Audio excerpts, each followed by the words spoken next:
Hello mga ka-lady! For today's video ay gagawa tayo ng macaroni bechamel. Ito ang ating recipe for today. Ito ang ating lulutuin. Ang ating unang ingredient ay ground beef and meron tayong onion, bell pepper, and kamatis, tomato, at saka meron tayong macaroni.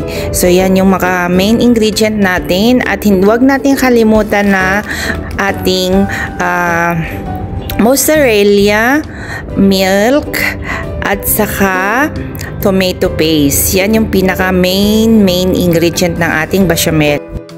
Hiwain lang natin ang ating mga sibuyas at iba pang ating mga ingredient. Yung ating bell pepper, yung ating mga kamatis, hiwain lang natin yan ng maliliit. At saka natin isa lang yung ating frying pan. Maliit lang guys, yung normal lang na paghiwa ng ating mga bell pepper at kamatis. Ngayon guys ay after mahiwa ay gagamit tayo ng frying pan at lagyan natin ng olive oil. Mas maganda yung olive oil ang ilagay natin guys para medyo healthy naman tayo, diba? So kung wala namang olive oil ay pwede din normal oil ang ating gamitin.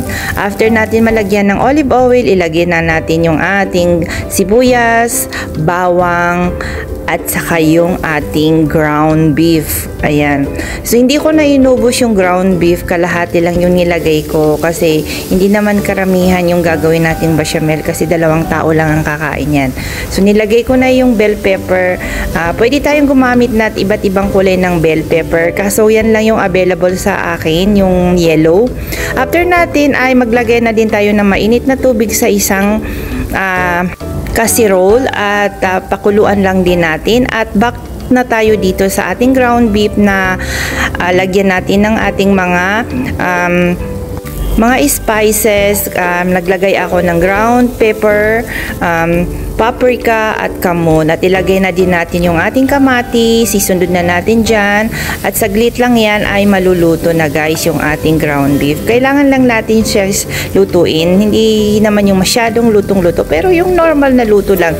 Naglagay na din ako ng salt dyan, at after that ay isit aside na lang muna natin yan. Back na tayo doon sa pinakuluan natin na tubig, at maglalagay tayo ng salt at saka oil para hindi dumikit yung ating macaroni. Yun lang yung sekreto dyan guys, yung oil. So linagay ko na yung macaroni natin, pasta, at pakuluan lang natin yan ng around 15 minutes.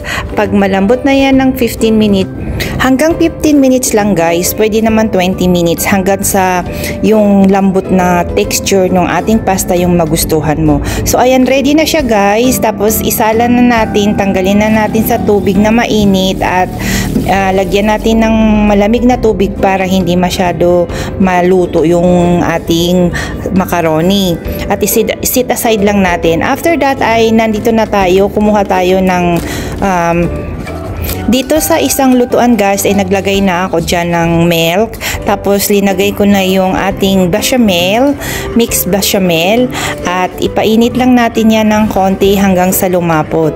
Pag lumapot na yan ay ready na natin i-assemble yung ating macaroni at saka yung ground beef at saka yung bechamel. So meron tayong Pyrex dito guys. Unang-una ay naglagay muna ako ng bechamel para doon sa ating macaroni. Mas maganda yung mauna yung bechamel para hindi dumikit yung ating macaroni. So yan, naglagay muna tayo ng kalahating macaroni, tapos i-mix lang natin yung ating bechamel, i-mix natin ng mabuti.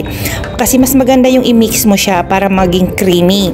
After that, ay ilagay na natin yung ating ground beef. Ihilera lang natin ng mabuti yung ating ground beef doon sa ating macaroni. Tapos, maglalagay tayo ng konting bechamel dyan. Yan, maglalagay na tayo ng, maglalagay tayo muna ng mozzarella at saka yung ating macaroni. Ayan, naglagay lang ako ng konting bechamel sa top. Tapos yung macaroni na minix din natin ng bechamel para mas maganda siya talaga at creamy pag ganyan yung gagawin yung bechamel macarona. So ngayon guys ay i-arrange lang natin mabuti yung macaroni, at yan ay ready na yung ating bechamel at na-arrange ng mabuti sa top, at yung konting natirang bechamel ay ilalagay din natin dito sa top ng ating macaroni. Ayan, after natin mailagay ay syempre guys ay hindi natin makakalimutan yung bechamel, yung ating mozzarella. Kasi yung mozzarella guys, ayan yung magpapaganda sa taas ng ating bechamel at yan din yung magpapabrown sa ating bechamel. Ayan, so after natin mai-assemble lahat at malagay sa Pyrex, ilalagay natin ngayon ito sa oven ng around 45 minutes to 50 minutes sa mahinang apoy lang hanggat sa totally brown na yung sa down at saka yung sa top ng ating macaroni. Ayan.